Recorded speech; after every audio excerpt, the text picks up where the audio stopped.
नमस्कार दोस्तों, मैं हूं कंचन। आप सभी का हमारे चैनल में स्वागत है। विश्वकर्मा भगवान की कथा क्या है?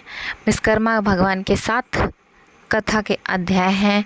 चलिए जानते हैं विश्वकर्मा भगवान की कथा क्या है कि एक समय अनेक ऋषिगण धर्म क्षेत्र में एकत्र हुए और वहां धर्म के तत्व जानने वाले सूत जी से श्री ऋषि कहने लगे, हे पुराण के मर्मज्ञ महात्मने, आप अपने हमारे ऊपर अत्यंत कृपा करके हमारे इस अचानक उत्पन्न हुए संशय का नाश कीजिए। हमने सर्वव्यापक विष्णु के अनेक रूप सुने हैं, उनमें से कौन सा रूप सर्वश्रेष्ठ है यह हमें बताइए। हे महात्मा मुनियो, तुमने संसार के कल्याण के लिए यह सर्व शुभ काम करने वाला बड़ा प्रश्न किया है।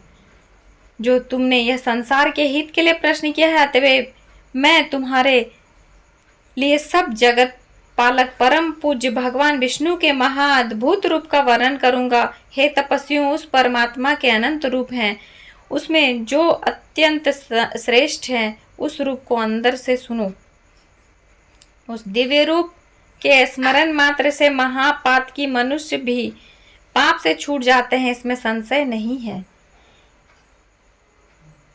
इसी प्रश्न को संसार के कल्याण के लिए क्षीर समुद्र में लक्ष्मी और भगवान विष्णु से एक बार पूछा गया। लक्ष्मी कहने लगी, हे जगन्नाथ, आपके महान अनेक रूपों को भक्त मनुष्य भक्ति युक्त होकर पृथ्वी पर पूजते रहते हैं। हे प्रिय, क्या वे रूप सब समान ही हैं या उनमें गौण और मुख्य किसी प्रकार के भेद हैं? भगवान विष्णु बोले, हे प्रिय, जब मैं समस्त ब्रह्मांड को आत्मा के सहंत करके स्वानुभाव रूप से योग माया के स्थित होता हूँ, तब एक ही बहुरूप धारण कर इस प्रकार इच्छा करता हूँ। अपनी माया के वश में हुआ जीव को कर्म भोग के लिए क्षण मात्र में असंख्य ब्रह्म लोक आदि लोक को जिस रूप से रचता हूँ, हे देवी, उस रूप को मैं तुमसे कहता हूँ, तुम ध्यान से सुनो।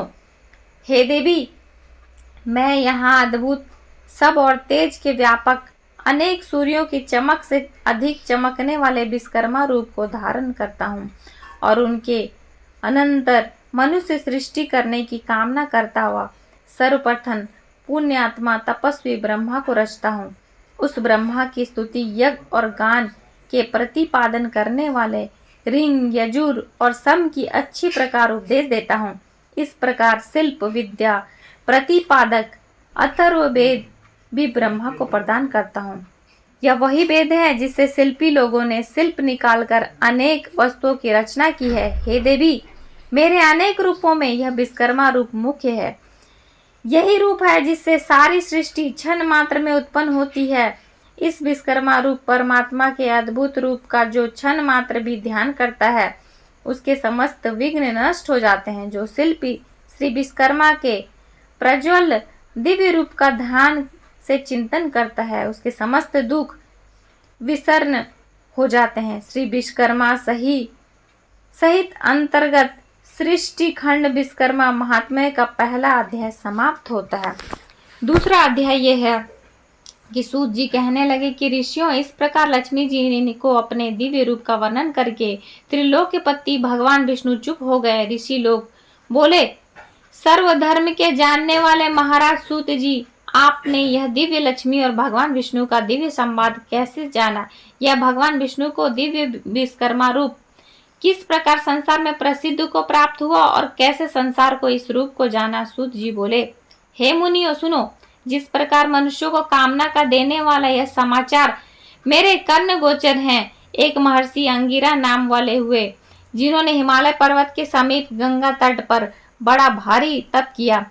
वर्षा ऋतु में जो आवरण रहित स्थान में शीतकाल में शीतल जल में ग्रीष्म काल में धूप में बैठकर वह अंगिरा मुनि तप करने लगे। तप करते करते ही उन ऋषि का मन सुखी नहीं था और इधर उधर इस प्रकार दौड़ता था कि जैसे मृग इधर उधर भागता है। तभी उस समय अचानक आकाशवाणी हुई कि हे तपोधन, तू वृद्धाश्रम करता है, लक्ष्य से चूक हुआ वान कैसे अपने लक्ष्य को वेद करता है? वही तेरी गति हो गई और तू लोक में उपवास को प्राप्त हो रहा है। उत्पत्ति सहित संहार का करने वाला, सबको अभिष्ट का सिद्ध करता महातेजस्वी विश्वकर्मा संसार में प्रसिद्ध है। उसका पंचमुख और 10 बाहु वाला महादिव्य रूप सरस्वती लक्ष्मी से पूजित है। उसका तू दिन रात ध्यान कर। इस रूप का स्वयं हरि ने क्षीर समुद्र में उपदेश दिया है। आज भी इसके ध्यान से मेरे रोमांच खड़े होते हैं। अमावस्या के दिन सब कामों को छोड़कर व्रत का आचरण कर और उसी दिन विधि पूर्वक विश्वकर्मा जी की पूजा कर। इस प्रकार आकाश को गूंजने वाले वाणी को सुनकर अंगिरा मुनि बड़े विस्मय को प्राप्त हुआ और भगवान का ध्यान करने लगे। श्री विश्वकर्मा जी का ध्यान करते समय उनके चित्त में शिल्प ज्ञान का धारक अर्थ सहित अर्थवेद प्रविष्ट हुआ। उन तत्वज्ञ अंगिरा मुनि ने विमान रचना आदि की अनेक शिल्प विद्याओं का रस अर्थवेद के ज्ञान से आविर्भाव किया। यह संसार कई विश्वकर्मा भगवान की कृपा से ही सुखी हुए, क्योंकि उनके बताए ज्ञान से ही आवश्यक ज्ञानिधि जगत बनाना है। तभी से श्री विश्वकर्मा जी का महान रूप संसार में प्रसिद्ध हुआ। परंपरा से आए हुए इस कथाचक ने मेरे कानों को भी पवित्र किया है। हे ऋषियों, इस परम रहस्य को जो मनुष्य श्रवण करेंगे उनके लिए श्रवण मात्र से ही ज्ञान प्राप्ति हो जाएगी। यह महाज्योति रूप है जो संसार का उपकारक है। वह मनुष्य कीर्तन और पापी जो इस रूप का ध्यान नहीं करता है। श्री विश्वकर्मा सहित अंतर्गत सृष्टि खंड विश्वकर्मा महात्मा का दूसरा अध्याय समाप्त होता है। तीसरा अध्याय यह है, हे महाराज, आपसे कहे हुए श्री विश्वकर्मा के चरित्र को श्रवण करते हुए हमारे चित्त की तृप्ति नहीं होती, जैसे अमृत के पान करने से देवताओं की तृप्ति नहीं होती। अब भी श्री विश्वकर्मा जी के सचित्र के श्रवण की इच्छा इस प्रकार बढ़ती जा रही है जैसे हवा से बार बार अग्नि बढ़ती है। सूत जी कहने लगे, हे मुनि श्रेष्ठो, एकाग्र मन से तुम जगत पूज्य सच्चिदानंद स्वरूप श्री विश्वकर्मा जी का दिव्य आख्यान सुनो। प्राचीन काल में एक प्रमंगद नाम का राजा हुआ जो अपनी प्रजा को संतान से समान पालता था। वह अपनी प्रजा को संतान की तरह बिल्कुल ही प्रेम करता था। सब धर्म के कामों में बिल्कुल प्रमाद नहीं किया करता था। वह अपनी प्रजा का स्नेह से शासन करता था और कभी भी दंड से प्रजा का दमन नहीं करता था। दरिद्रता से आक्रांत हुए मनुष्य मेरा शासन मानेंगे, यह उनकी नीति नहीं थी। अतएव वह राजा सदा प्रजा की वृद्धि के लिए यत्न करता था। उसका राज्य कृतज्ञ और दुष्टों के अभावों के कारण सुखी था। उस राजा की कमल के समान नेत्र वाली साक्षात सती के समान सती विदुषी धर्म कर्म व्रत परायण कमला नाम भार्या थी। कभी देव योग से उस राजा के शरीर में दारुण कुष्ठ रोग उत्पन्न हो गया। बार बार चिकित्सा किया हुआ भी वह रोग स्वरूप भी शांत न हुआ। उस रोग की पीड़ा से पीड़ित राजा बड़ा व्याकुल होने लगा। ऋषि कहने लगे, सुदर्शन सूत, यह पाप रोग धर्म से पृथ्वी पालन करने वाले महात्मा को कैसे हुआ? यदि इस प्रकार धर्मात्माओं को भी रोग उत्पन्न होते हैं तो फिर कर्म धर्म पे कौन भरोसा करेगा? सूत जी कहने लगे, हे ऋषियों, उस राजा ने पूर्व जन्म में स्वार्थंध होकर यह उपदेश दिया था कि यह संसार अनादि है, इसका कर्ता कोई विश्वकर्मा नहीं है। यह इस कारण लोगों की वंचिता करता फिरता था और नास्तिक मन का प्रचारक था। आप जानते हो, यदि कर्मों के फल देने वाले विश्वकर्मा परमात्मा हो तो उपकार का कर्ता उपकृत मनुष्य द्वारा मृत्यु के अनंतर दिए आशीर्वादों से उत्पन्न पुण्य फल को कैसे प्राप्त कर सकता है? जब परोपकारी को अपने पुण्य का फल नहीं मिल सकेगा तो क्यों कोई किसी का उपकार करेगा? और जब कोई किसी का उपकार ही नहीं करेगा तो संसार का नाश हो जाएगा। इसलिए नास्तिक पाखंडी की दुर्दशा अवश्य होती है। अनेक जन्मों के पाप पुण्य कर्म एक जन्म में ही उसका फल नहीं देते, अतः उस जन्म में यह फल प्राप्त हुआ, इसमें कोई आश्चर्य नहीं है। अब मैं तुमसे आगे की कथा कहता हूँ, ध्यान से सुनो। कभी उस राजा को अधिक व्याकुल होकर उसके दुख से दुखी हुई पतिव्रता बेचारी रानी बोली, हे राजन, बड़ा तेजस्वी हमारा कुल पुरोहित अचानक अक्षी रोग से व्याप्त हुआ और बिल्कुल अंधा हो गया। उसे उपमन्यु पुरोहित ने अपने अतीन्द्रिय ज्ञान से देखा तो यह प्रतीत हुआ कि उसे अमावस्या को व्रत कर और श्री विश्वकर्मा जी का पूजन करना चाहिए। तब से ही उस पुरोहित ने सब कामों को छोड़कर विधि पूर्वक व्रत किया। व्रत के दिन ब्रह्मचारी रहता और फलाहार करता, धर्म चर्चा में लीन रहा करता था। उस व्रत प्रभाव के कारण पुरोहित को दिव्य दृष्टि प्राप्त हुई और बुढ़ापे में भी उसको देखने की दृष्टि नष्ट नहीं हुई।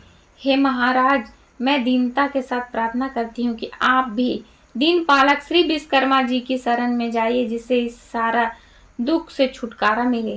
राजा बोले, हे प्रिय, तुमने ठीक कहा है। इसको सुनकर मेरा चित्त बड़ा प्रफुल्लित हो रहा है और मुझे निश्चय सा हो रहा है कि भगवान श्री विश्वकर्मा के व्रत से रोग की अवश्य निवृत्ति होगी, क्योंकि किसी भी कार्य की सिद्धि को चित्तोत्माह प्रथम की ही दिया जाता है। सूत जी कहने लगे कि उस दिन से लेकर वह राजा प्रतिदिन श्री विश्वकर्मा जी का पूजन वंदन करके भोजन करने लगा। अमावस्या के दिन सब कर्मों को छोड़कर व्रत विश्वकर्मा जी का पूजन और व्रत करना चाहिए।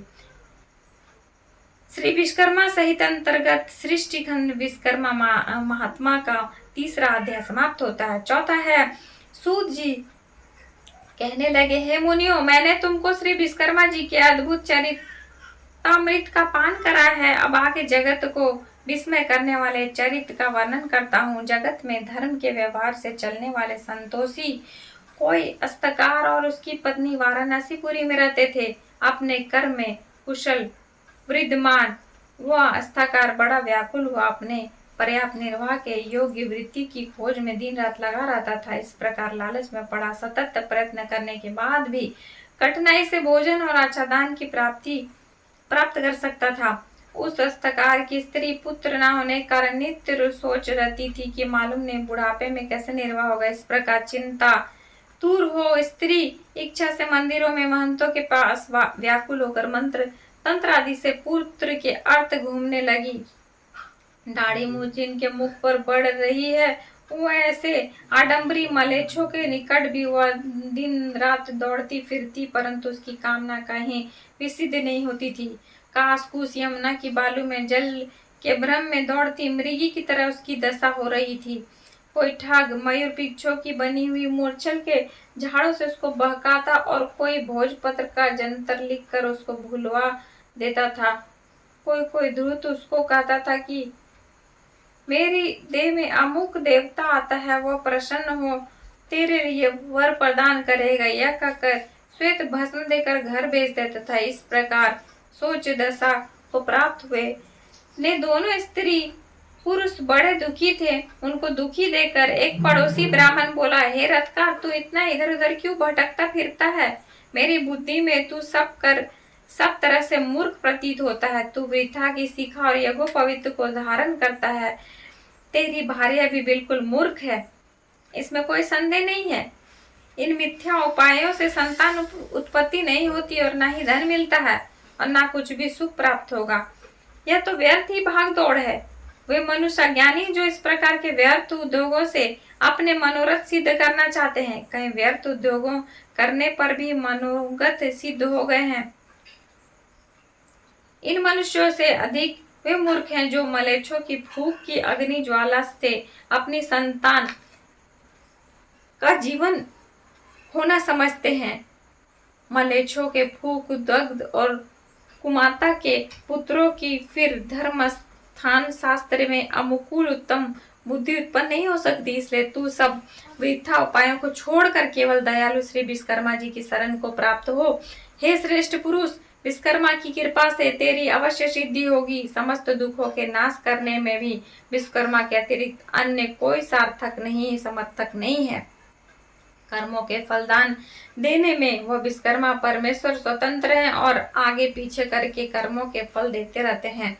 यदि कोई तेरी दुर्दशा अपने बुरे कर्मों के फल से हो रही है तो वह विश्वकर्मा इस स्वरूप अन्य योनियों में भी फल दे सकता है, क्योंकि वह सर्वशक्तिमान है। ईश्वर कर्मों के फलस्वरूप सुख दुख देता है और इस सुख और दुख के साधन आपके पास बहुत हैं। उसके पाप केवल दुख देने के लिए निर्धन या निसंतान बना देता है, साधन है। इसलिए तू सब कर्मों को छोड़कर अमावस्या को व्रत कर और जितेंद्रिय रहकर भक्ति से विश्वकर्मा भगवान का श्रवण किया कर। जितना हो सके उतना दान, अध्ययन, परोपकार के कार्य आदि करता चल। इस प्रकार ब्राह्मण के वचनों को सुनकर उस अस्तकार के लोचन खुल गए। उस परोपकारी ब्राह्मण के चरणों को देर तक स्पर्श कर वह रथ कर श्री विश्वकर्मा जी का ध्यान करता हुआ अपने घर को चला गया। उस दिन से लेकर वह धर्मात्मा रथकार श्री विश्वकर्मा जी के चरण कमलों की शक्ति में लीन होने लगा। उस रथकार की उत्तम स्त्री भी सब मिथ्या उपायों को छोड़कर श्री विश्वकर्मा के उत्तम गुणों में भक्ति करने लगी। अमावस्या के दिन दिव्य व्रत के प्रमाण से वह दंपति धन और पुत्रों से युक्त हुई। उस रथकार का एक दिन भी बिना वृत्ति के नहीं रहा जाता था। उसका पुत्र बड़ा सुशील, गुणवान, विद्वान और अपने माता पिता की शुश्रूषा करने वाला हुआ। इस प्रकार सब देवों से अतिशायी श्री विश्वकर्मा के प्रभाव से यह गृहस्थ सुख भोगने लगा। इस प्रकार जो मनुष्य भक्ति युक्त चित्त से श्री विश्वकर्मा का ध्यान करते हैं वो इस लोक में पुत्र पौत्र आदि से युक्त होकर सुखी होते हैं। श्री विश्वकर्मा सहित अंतर्गत सृष्टि खंड विश्वकर्मा महात्मा का चौथा अध्याय समाप्त होता है। पांचवा अध्याय। ऋषियों ने कहा, हे सूत जी, विश्वकर्मा भगवान के जिन चरणों की पूजा देवता भी करते हैं, आनंदमय चरित्र को थोड़े से शब्दों में सुनकर हमारी इच्छा और बढ़ गई है। जिस प्रकार हवा से अग्नि प्रचंड होती है, ठीक उसी प्रकार ज्यों ज्यों हम विश्वकर्मा भगवान का चरित्र सुनते हैं त्यों त्यों उनके सुनने की इच्छा और बढ़ती जा रही है। सूत जी बोले, हे मुनि, आप लोगों ने विश्वकर्मा जी के चरित्र को सुना है, जिसके सुनने से देवता भी नहीं अघाए। एक बार नैमिषारण्य में मुनि और सन्यासी लोग एकत्र हुए और अपने अमिष्ट की प्राप्ति के लिए एक सभा की। विश्वामित्र कहने लगे कि हमें लोगों के आश्रमों में दुष्ट कर्मों के करते हुए राक्षस लोग यज्ञ करने वाले मुनियों के आसपास ही बड़े बड़े मनुष्य को अपना ग्रास बना लेते हैं। इस प्रकार यज्ञों को नष्ट करते वो राक्षस लोग नर मांस भक्षक करते हैं। मातंग मुनि कहने लगे कि हमारे पूज्य पुरोहित उपमन्यु, जो ब्रह्मचार्य व्रत में स्थित रहकर और कंद मूल खाकर सदा धर्म कार्यों में संलग्न रहते हैं तथा जो प्रतिदिन सारे कर्मों को छोड़ परमात्मा का ध्यान करते रहते हैं तथा वह सभी राक्षसों को नष्ट करने में समर्थ हो सकते हैं, इसलिए हमें उनके कुकृत्यों से बचने का कोई उपाय अवश्य करना चाहिए। तो सूत जी बोले, हे ऋषियों, इस प्रकार ऋषज्ञ मुनियों के वचन सुनकर वरिष्ठ मुनि जी कहने लगे कि एक बार पहले भी ऋषि मुनियों पर इस प्रकार कष्ट का आन पड़ा था। उस समय वह सब मिलकर स्वर्ग में ब्रह्मा जी के पास गए। चतुर्भुज ब्रह्मा ने पद्मासन लगाए हुए शांत भाव से ध्यान व स्थित में उन्होंने ऋषि मुनियों को देखा जो दुख से छुटकारा देने वाले शिव रूप भगवान का ध्यान कर रहे थे। उन प्रभु को सबका पिता है। यह सब बात आदि से अंत तक जान ली और ऋषि मुनियों को दुख से छुटकारा पाने के लिए विश्वकर्मा भगवान की कथा का उपदेश दिया। सूत जी बोले, हे ऋषियों, इस प्रकार उनके वचन सुनकर विश्वामित्र मुनि को बड़ा आश्चर्य हुआ। वो जरा निकट आए तब ब्रह्मा के बताए हुए और पक्के सुख के उपाय को सुनकर विश्वामित्र मुनि मन को प्रसन्न करने वाले वचन कहने लगे। विश्वकर्मा मुनि बोले कि मुनि लोगों, आप लोग वरिष्ठ जी के कथन को सुनो। वस्तुतः यह बात निश्चित ही ब्रह्मा ही सब दुखों का उपाय है, इसलिए हमें इसके लिए कुछ सोच विचार की आवश्यकता नहीं। सारे पापों को दूर करने वाला और दुखों को हटाने वाला एक ही ब्रह्मा है। सूत जी बोले, ऋषि लोगों ने ध्यान पूर्वक सुना और गदगद वाणी से कहने लगे, विश्वकर्मा मुनि ने ठीक ही कहा है कि ब्रह्मा की ही शरण जाना उपयुक्त है। ऐसा सुन सब ऋषि मुनियों ने स्वर्ग को प्रस्थान किया व राक्षसों से हुई अपनी दुर्दशा ब्रह्मा को सुनाना सके मुनियों के इस प्रकार कष्ट को सुनकर ब्रह्मा जी को बड़ा आश्चर्य हुआ। उसी समय ब्रह्मा तेज से प्रकाशित अपने आँखों को मूंद कर विचार मग्न हुए। इस प्रकार राक्षसों द्वारा की गई सारी दुर्दशा को समझ ब्रह्मा जी तो बड़े तेजस्वी थे, मन को आनंद देने वाले वचन कहने लगे। ब्रह्मा जी कहने लगे, हे मुनियों, राक्षसों से तो स्वर्ग में रहने वाले देवता को भी भय लगता है, फिर मनुष्यों का तो कहना ही क्या, जो बुढ़ापे और मृत्यु के दुखों से लिप्त रहते हैं। सुनो, उन राक्षसों को नष्ट करने में महातेजस्वी विश्वकर्मा ही है, जो सब प्रकार के बलों से युक्त और सारे विश्व में प्रसिद्ध है। उसी की पूजा से तुम लोग राक्षसों को नष्ट करने में समर्थ हो सकते हो। इस वास्ते उसी दयालु विश्वकर्मा की शरण में जाओ और देवताओं को हवि के पहुंचाने वाले अग्नि नामक देवता संसार में प्रसिद्ध है। उसी प्रकार पुत्र योग यज्ञों में श्रेष्ठ पुरोहित योग होता है। अंगिरा उसका नाम है, सब मुनियों में श्रेष्ठ है। वह आपको दुखों से पार कर देगा, इसमें कोई संदेह नहीं है। इसलिए हे मुनियों, आप उन्हीं मुनि श्रेष्ठ के कारण कमलों को छुआ और उन्हीं से अपने को कष्ट से मुक्ति पाने की प्रार्थना करो। सूत जी बोले, ब्रह्मा जी के कथन अनुसार ऋषियों में सब यज्ञ अनुष्ठान आदि किए और अंगिरा ऋषि के वचनों को सुनने के लिए उत्सुक हुए। अंगिरा ऋषि कहने लगे कि मुनियों, तुम लोग क्यों इधर उधर मारे फिर रहे हो? दुखों को काटने में विश्वकर्मा के अतिरिक्त और कोई भी समर्थ नहीं है। इसलिए तुम्हें चाहिए कि जितेंद्रिय रहते हुए अमावस्या के दिन अपने साधारण कर्मों को रोककर भक्ति पूर्वक विश्वकर्मा की कथा सुनो, जिसके सुनने मात्र से जन्म जन्मांतरण के पाप नष्ट हो जाते हैं। मुनि लोग ब्रह्मचर्य व्रत में स्थित हो विश्वकर्मा देव की पूजा द्वारा ध्यान करते हुए सब प्रकार के सुखों को प्राप्त करते हैं। सूत जी कहने लगे कि मुनि लोग इस प्रकार महर्षि अंगिरा के वचनों को सुनकर अपने अपने आश्रमों को चले गए। यज्ञ में विश्वकर्मा देव का पूजन किया, जिसका परिणाम यह हुआ कि उसकी पूजा से सारे राक्षस भस्म हो गए, यज्ञ विघ्नों से सहित हो गए तथा नाना प्रकार के सुखों से संपन्न हो गए। जो मनुष्य भक्ति पूर्वक विश्वकर्मा को चिंतन करता है, वह सुखों को प्राप्त करता है, वह संसार में बड़े पद को प्राप्त करता है। श्री विश्वकर्मा सहित अंतर्गत सृष्टि खंड विश्वकर्मा महात्मा का 5वां अध्याय समाप्त होता है।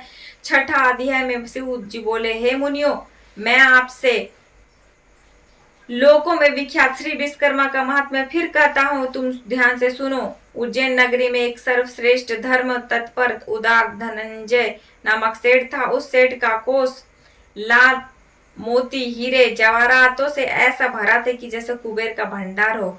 विवाह व्यभिचार अभियोग रोग संकट में प्रत्येक मनुष्य उसके धन का उपयोग किया करते थे। उपकार में लगे हुए सेठ का धन छीन हो गया। वह ऐसा दुख पाने लगा जैसे कीचड़ में फंसा हुआ हाथी दुखी होता है। उस सेठ की यह प्रबल आशा थी कि पूर्व उपकार किए मेरी मित्र मेरी आवश्यकता सहायता करेंगे, परंतु उसकी आशा व्यर्थ हुई और कृतज्ञ मित्रों में कोई भी उसके उपकार के लिए समर्थ नहीं हुआ। उसके मित्र क्षण मात्र में शत्रु हो गए और वो उपकृत मित्र सर्वप्रथम उस सेठ की निंदा करने लगा। उसके वे पुराने मित्र अपनी दृष्टियों को छिपा छिपा कर निकल जाते। बात तो यह थी कि स्वार्थी मित्र विपत्ति में साथ नहीं हुआ करते। इस नीच वृत्ति से उस धनंजय सेठ को एक बारगी ही संसार में विरक्त और मनुष्यों से घृणा उत्पन्न हुई। वो अपने नगर को छोड़कर कृत धनों के मुख पर थूक कर वन को चला गया। कंदमूल फल आदि से प्रयत्न पूर्वक अपनी वृत्ति करता और मनुष्य मात्र को देखकर दूर भाग जाता था।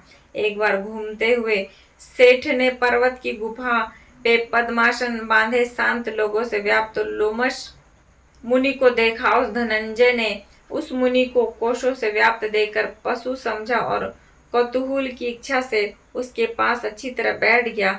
मुनि ने पास बैठे हुए धनंजय से पूछा, हे महात्मन, कुशल तो हो, कहाँ से पधारे हो? उस धनंजय ने इस पशु को मनुष्य के समान बोलता देख वह बड़ा चंभित हुआ और प्रारंभ में अपना सारा वृत्तांत उस महर्षि को कह दिया। यह सुनकर मुनि श्रेष्ठ धनंजय से बोले, यदि तुम्हें पापी कृत धनों से घृणा है तो तू कैसे विश्वकर्मा से विमुख हो रहा है? हे श्रेष्ठिन, सब सुखों के भोगने की शक्ति वाले तुच्छ को उसी विश्वकर्मा ने बनाया है। वो विश्वकर्मा को भूल जाने से कैसे सुख मिल सकता है। नास्तिक हृदय उपकर को तब भी भूलता है जब वह प्रथम परमेश्वर को भूल जाता है। इसलिए तू अद्भुत शक्ति वाले विश्वकर्मा की शरण को प्राप्त हो।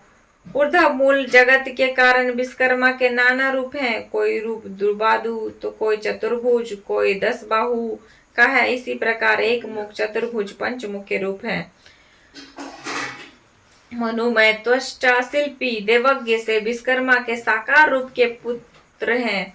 सेतु बंध के समय भी श्री रामचंद्र जी ने भी श्री विश्वकर्मा का पूजन किया। श्री कृष्णचंद्र ने द्वारका रचना के समय विश्वकर्मा जी का पूजन किया। वे सभी द्वारका जैसी सुंदर पुरी की रचना कर सके हैं। हे धनंजय, तू भी उसी विश्वकर्मा का पूजन कर और वंदन कर। इस प्रकार सब दुखों से छूटकर सब सिद्धि प्राप्त करेगा। इस प्रकार उष्णोमस ऋषि का उपदेश सुनकर उस सृष्टि को बड़ा संतोष हुआ। उस दिन से लेकर वह विश्वकर्मा जी की भक्ति में लीन हो गया। श्री विश्वकर्मा जी का पूजन और उसके समस्त पाप दूर हुए और अंत को देवता बनकर सुख स्वर्ग भोगने लगा। जो मनुष्य भक्ति युक्त चित्त से श्री विश्वकर्मा जी का ध्यान करता है वह सुखी होकर क्षय विश्वकर्मा जी के चरण कमलों का भक्ति प्राप्त करता है। श्री विश्वकर्मा जी का ये सब बड़ा पवित्र है। उसको जो तवज्ञ मनुष्य सुनता है पृथ्वी पर सब सुखों को प्राप्त करके अंत में श्री विश्वकर्मा जी के शाश्वत पद को प्राप्त करता है। श्री विश्वकर्मा सहित अंतर्गत सृष्टि खंड विश्वकर्मा महात्मा का छठा अध्याय समाप्त होता है। 7वां अध्याय में श्री ऋषि कहने लगे, भगवान विश्वकर्मा की पवित्र कथाओं को सुनकर हमको बड़ी श्रद्धा उत्पन्न हुई। अब आगे और सुनना चाहते हैं। चित्त में उद्वेग होने पर क्या करना चाहिए? दरिद्र किस प्रकार नष्ट होता है? मितव का अर्थात जिस स्त्री के उत्पन्न होकर बच्चा मर जाता है उसकी शांति का क्या उपाय है? हे तपोधन, पहले जन्म में किए गए पाप इस जन्म में फल देते हैं। रोग, दुर्गति, अमिष्ट वस्तुओं का नाशक और समसेत पीड़ाओं के हरण करने वाले भगवान विश्वकर्मा के पूजन को कहता है। दूध पीने वाले छोटे बालक तथा तरुण बालकों का मरना, मृत वत्सा स्त्रा का शांति के लिए और चित्त का वैकल्प दूर करने के लिए भगवान विश्वकर्मा का पूजन करना चाहिए। प्राचीन काल में स्तरण कल्प से एक दंतवाहन नाम का राजा हुआ। वह सूर्य के समान प्रभावशाली लोकों में प्रसिद्ध था। उसी का कृतव्य नाम एक प्रतापी पुत्र हुआ जो 7 द्वीपों पर प्रथम पृथ्वी की शासन करता था। उस राजा के 11 पुत्र पूर्व जन्म के किए पाप के वश पैदा हुए और नष्ट हो गए। तब तो रानी शोक करती हुई पृथ्वी पर पछाड़े खाती और रुदन करने लगी और राजा से बोली कि मैं अपने यौवन को नष्ट करके पुत्रहीन कैसे धैर्य धारण करूं।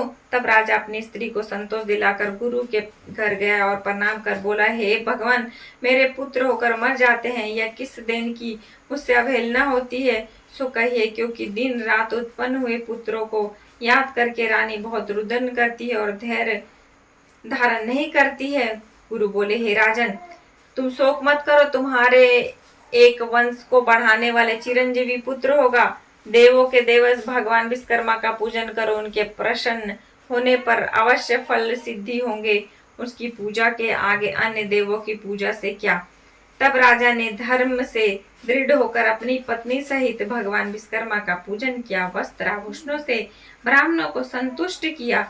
तब भगवान विश्वकर्मा के प्रसन्न होने पर उसकी स्त्री ने गर्भ धारण किया और 10वें महीने में सुंदर से पुत्र को जन्म दिया। तभी से वह विश्वकर्मा का महीने महीने में पूजन करने लगी। अंत में वैकुंठ गया।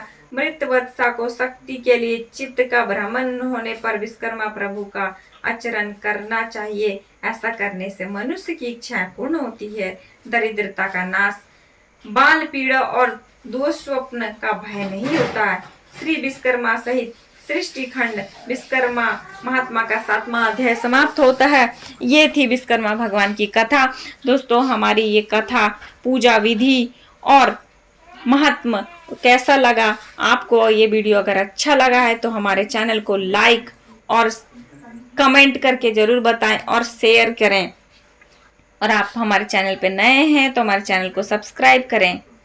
जय विश्वकर्मा भगवान की जय हो।